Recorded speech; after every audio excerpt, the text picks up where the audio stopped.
The 19th of December 2011, just past noon. Somewhere inside Pyongyang, a knock echoed through the room. Then a voice said, "He's dead." For 1 second, the American woman standing there thought they meant God. In this country, the difference was almost meaningless. Her name was Suki Kim. For nearly 6 months, she had been living inside the Pyongyang University of Science and Technology, PUST, a campus sealed behind high walls, guards at the gate, monitors inside the classroom, and eyes that never truly left the foreigners alone. This was not an ordinary university. This was where North Korea kept the young men who might one day run the country. 270 students, sons of government officials, sons of the elite, the heirs to the regime. To the state, Suki was an English teacher. To the missionaries who had vouched for her, she was a fellow believer. She was neither. She was a writer, an investigative journalist working undercover inside one of the most tightly controlled societies on Earth. And at that exact moment, she was carrying several USB drives smaller than her thumb. Inside them were hundreds of pages of secret notes, conversations that were never supposed to exist, questions that were never supposed to be asked, letters written by students who could not call their own mothers, and the lies an entire generation of future leaders had been taught to believe. The state she was deceiving read the mail, approved every lesson plan, placed monitors inside her classroom, tracked conversations, controlled nearly every hour of the day. And now, its God was dead. Within hours, the campus would be consumed by national mourning. Her students would be lined up. They would cry. They would be marched through the snow. They would disappear into a ritual already written by the state. Beyond the gates, checkpoints would begin tightening. Foreigners would become the most suspicious people in the country. Every exit could close without warning. And standing in the middle of that machine, as it came alive, was a woman carrying its secrets. A rare record of the young men who might one day step into the center of power in North Korea. If a soldier asked her to open her bag, if an official found one of the USB drives, if anyone realized she was not the person they believed her to be, the story would end here. No goodbye. No flight home. Possibly not ever. Outside, an entire country was preparing to bury its leader. Inside, Suki was one search away from an interrogation room. How did a secular writer make it through the gates of one of the regime's most heavily guarded schools? How did she survive nearly 6 months among guards, monitors, and invisible microphones, while secretly recording everything? And what happens when history suddenly slams the door shut behind her? To understand why Suki Kim was standing in that room, you have to go back to a train platform in 1950, to a 17-year-old boy who gave up his seat on the last train out and vanished forever on the other side of the border. Seoul was falling. The train platform erupted in a wall of voices. Luggage scraped across the ground. Children cried. Adults shouted names into a sea of bodies pushing south before the front line arrived. Among them was a 17-year-old boy, the eldest son of Suki Kim's grandmother, the pride of the family. In front of him stood an overcrowded train, one of the last chances to escape the city. He had a seat. Then he saw someone else and gave it up. A small act of kindness, only a few seconds. In the middle of an evacuation where everyone was fighting to save their own life, the doors closed. The train began to move. And the boy remained behind. He never made it out. War cut across the peninsula like a blade.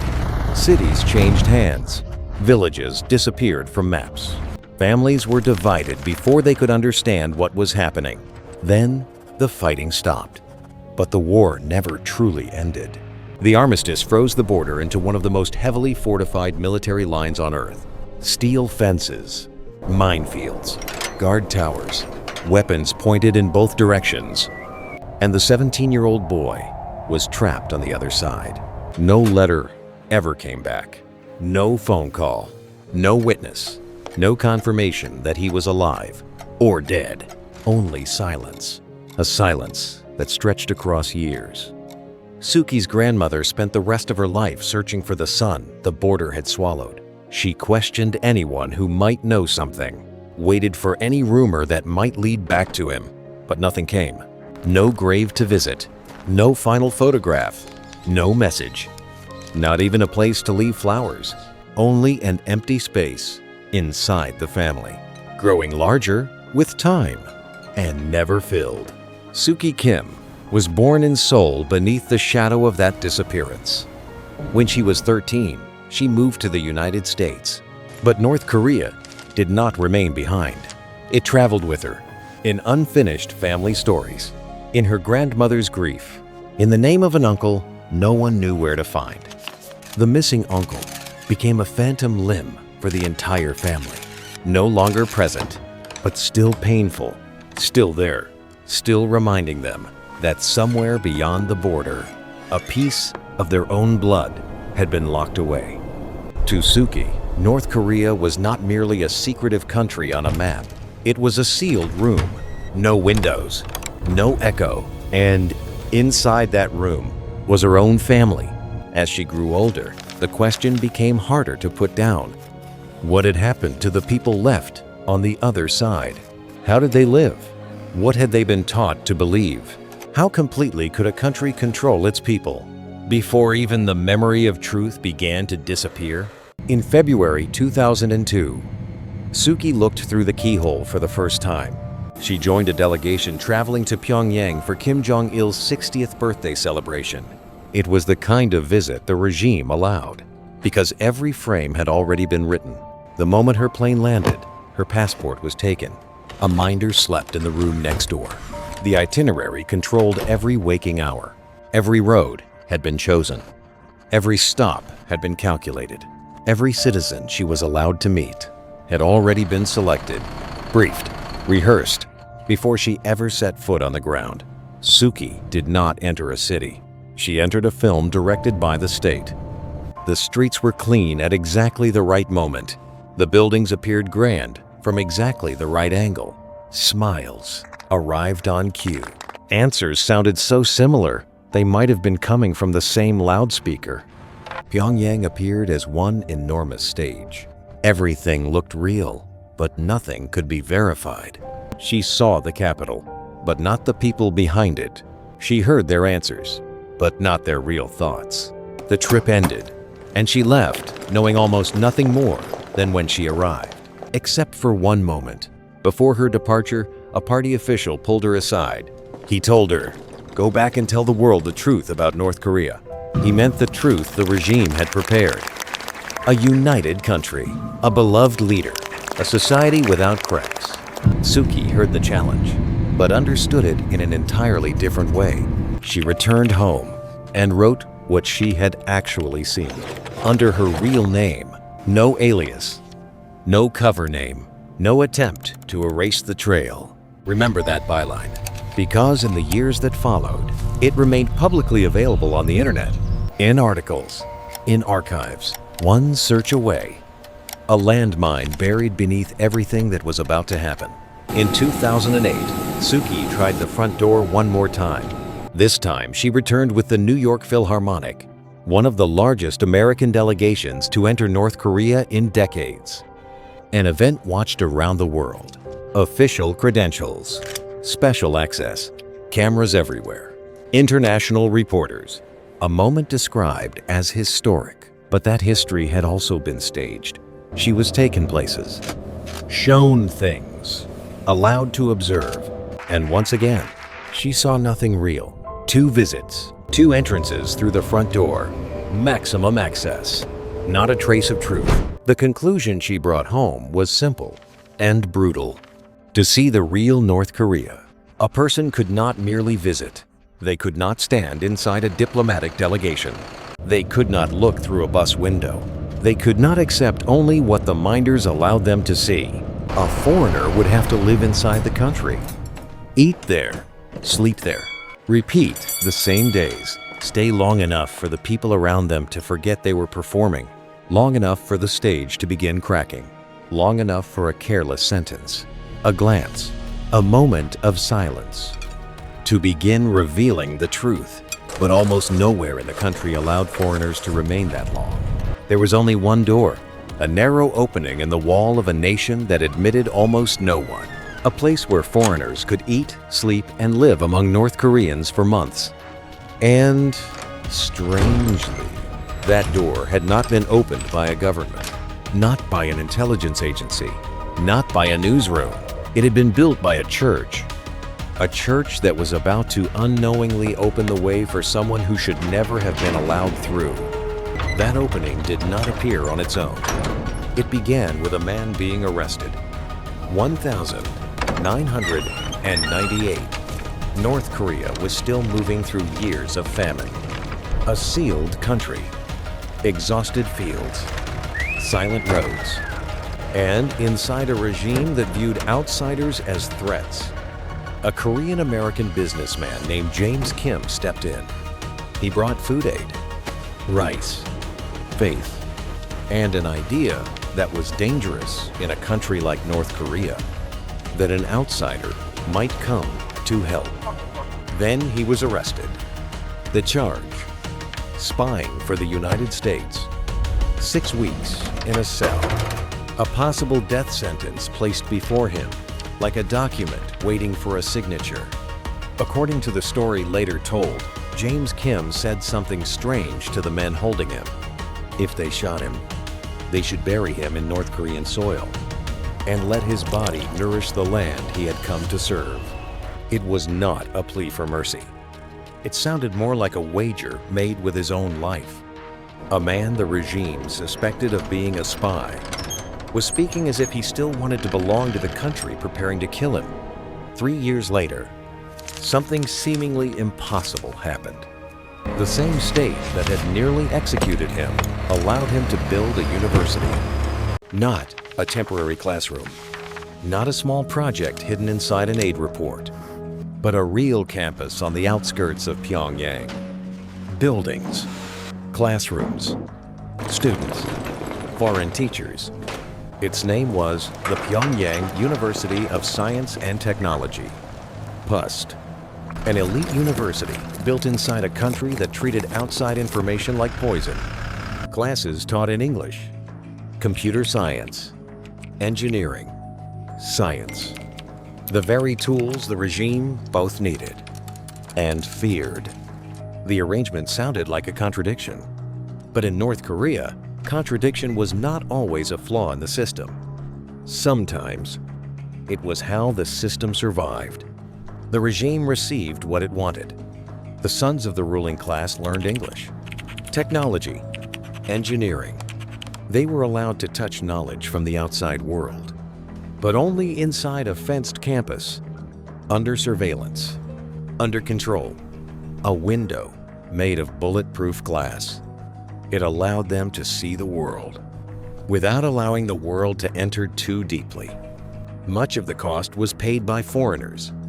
In return, missionaries were allowed to remain, not to preach, not to build churches, not to speak about God with the students, only to serve, to teach, to wait. 10 years, 50 years, possibly longer. To them, PUST was more than a university. It was a seed buried in the hardest soil on earth. It could not be watered openly, could not be named, could not be explained to the students. But it was planted anyway. One rule governed everything. No proselytizing, no praying in front of students, no whispered words about faith. Nothing religious could escape into the lesson. The people who had built the school through faith had to enter the classroom as if that faith did not exist.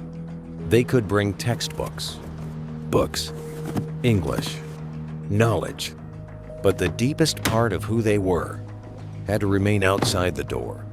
Why would both sides accept that? Because each believed it was winning a different game. The regime believed it was buying Western education without opening its society.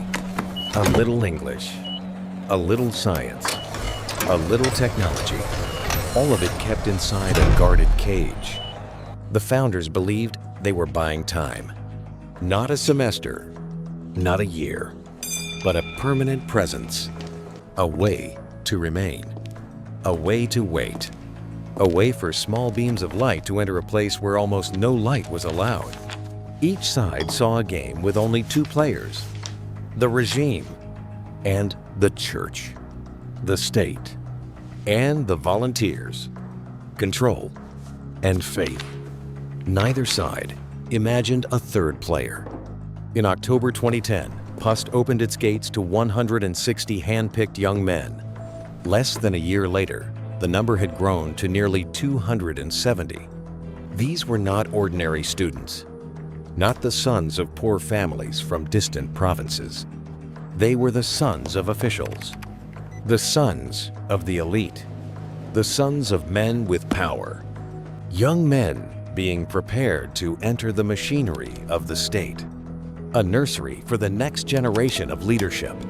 Their fathers delivered them to a campus funded by foreign Christians, then handed them back to the state's security system. Anything strange begins to look normal if it exists long enough, and that new sense of normality created a blind spot. To operate, PUST needed foreign teachers, volunteers, missionaries, people recommended through faith networks, letters of support, references, interviews, one person's belief vouching for another person's belief. Look closely at what that meant. One of the most suspicious states on earth allowed part of the guest list for the school educating the sons of its elite to pass through a religious network. Not an intelligence service, not a flawless security system, but personal recommendations. Reputation, the assumption that anyone sent by a church would be harmless. That was where the system softened itself. Not because it was kind, but because it needed what outsiders could provide. It wanted English, but not ideas. Computers, but not the internet. Science, but not questions. Foreigners to educate its sons, but not foreigners who could see too much. And whenever a system wants two opposing things at once, it usually creates a crack. Inside that stack of applications was one from Suki Kim, an American novelist born in Seoul, a woman who'd already written about North Korea under her real name, a journalist with a book contract. She did not enter under a false name. She did not use a forged passport. She did not invent a new legal identity. Suki would later emphasize that point herself. I entered the country under my real name. That was what made it frightening, because the lie was not in the name. It was in the reason she was there. On paper, she was an English composition teacher. To the school, she belonged to the faith community. To the regime, she was a foreigner who could be controlled. But in reality, she was a writer entering to observe, remember, record, and carry out a story North Korea would never willingly allow the outside world to see. Every trace of her already existed beyond the border. Public, visible, searchable. Her previous articles, her earlier visits, her observations that did not align with the official story. Her name was not buried, not erased, not hidden in darkness. It was lying in plain sight, but no one bent down to pick it up. That is the blind spot of systems that become too confident in procedure. They inspect documents, lesson plans, mail, every small gesture inside the campus. But sometimes, they forget to ask the most important question. Why is this person really here? Suki pursued the opportunity for 2 years. Applications, references, interviews, waiting. Every stage was another filter. Every filter should have pushed her farther from the gate. But step by step, she moved closer. Then, in April 2011, the call came. She had been accepted. English composition teacher. Summer term. Teaching the sons of the elite. The crack had opened. A state built to stop outsiders from looking in had just allowed a journalist to enter the place where it stored its future. And the most unsettling part was not that Suki had made it through the gate. It was how easily the gate had opened. There is one thing you have to understand about PUST. This was not a place where people were allowed to appear as their full selves. Everyone had to shrink some part of the truth. The foreign teachers arrived under the language of academics. Curriculum, grammar, science. Lessons clean enough to pass inspection. But beneath that professional language, they still carried something they could not say out loud. A quiet hope that long-term presence might accomplish what forbidden preaching could not. No declarations, no persuasion, no naming it, just staying.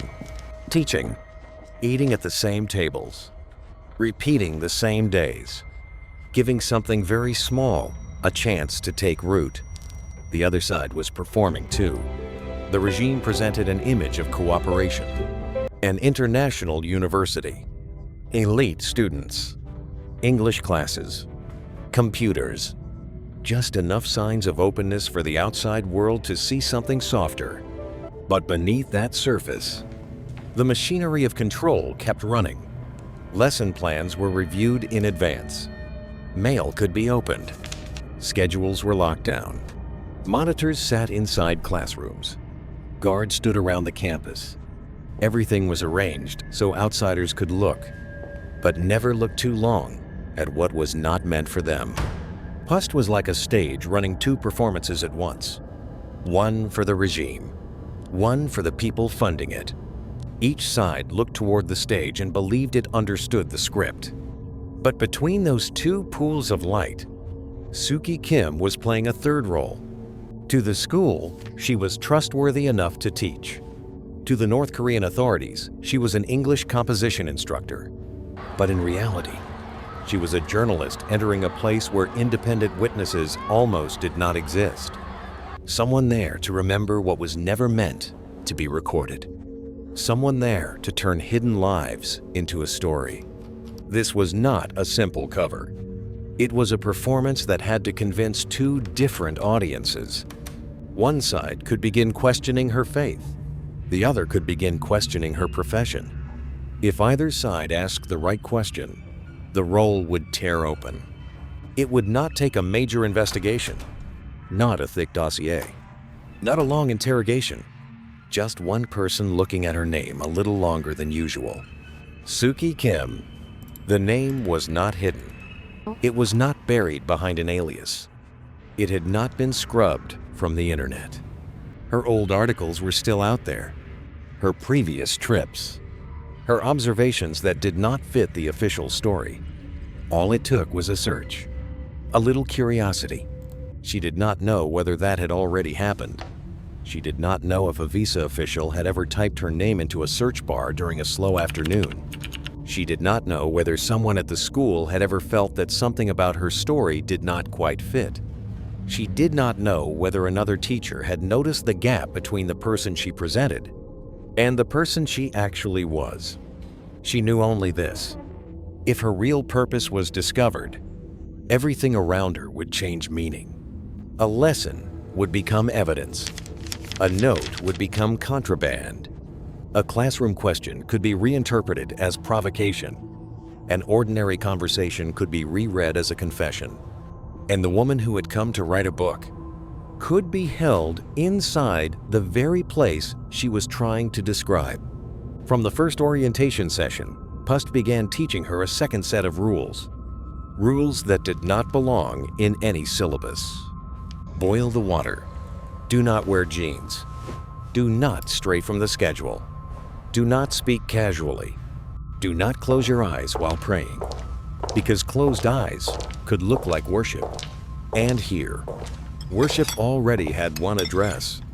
A newspaper carrying the leader's face was no longer just a newspaper. Do not fold it. Do not crumple it. Do not sit on it. Do not distort the face printed on the page. Elsewhere, a small mistake might be nothing more than carelessness. Here, carelessness could be interpreted as a position. An unconscious gesture could become political.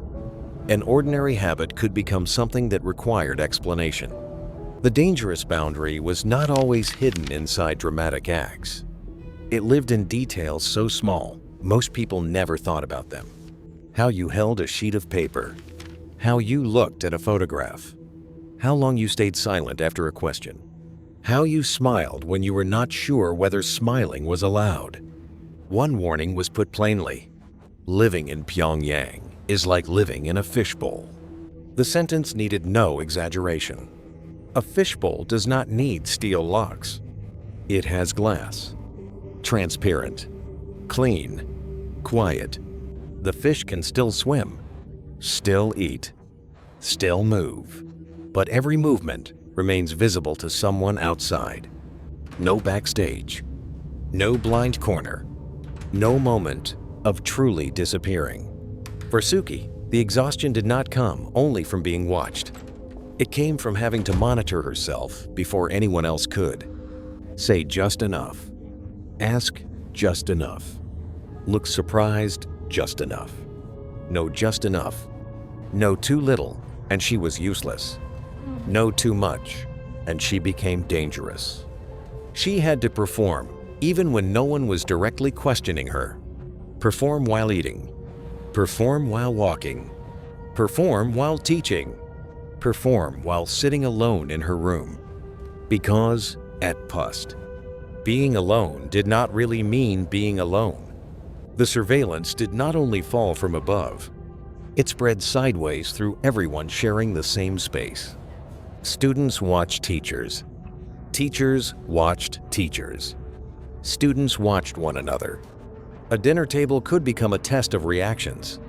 A classroom could become an observation room.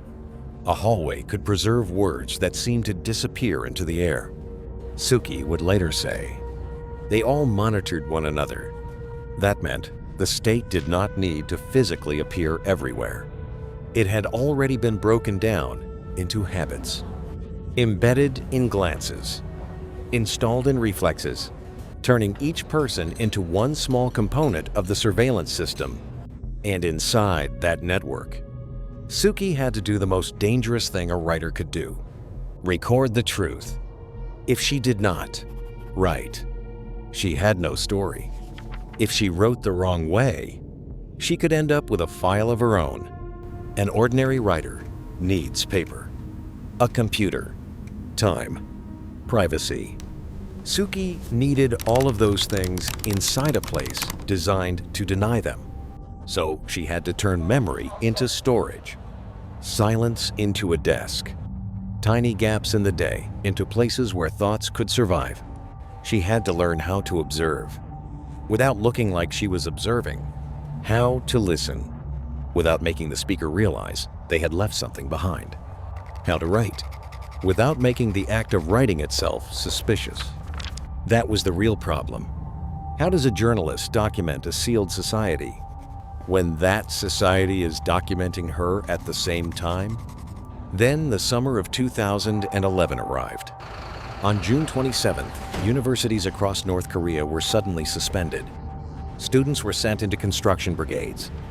Youth redirected into state projects. Classrooms went quiet. Lecture halls emptied. But PUST continued. Roughly 270 young men remained inside the campus, not sent to construction sites, not absorbed into the labor brigades. They stayed behind to study with foreign teachers. The detail was small, but sharp. It showed that these young men did not belong to the ordinary crowd. They had been set apart, prepared differently, protected from what the rest of the country was being ordered to do. They were the generation receiving a different kind of investment. And Suki was about to live among them. The morning of the 4th of July, 2011, American Independence Day, a day built around the idea of freedom. A Korean-American writer carrying a secret book contract walked through security in Pyongyang. On paper, she was there to teach English composition. In reality, she was stepping into a room where the future of the regime was being trained. From that moment on, every sentence she heard could become history. And every sentence she wrote down could become the reason she disappeared.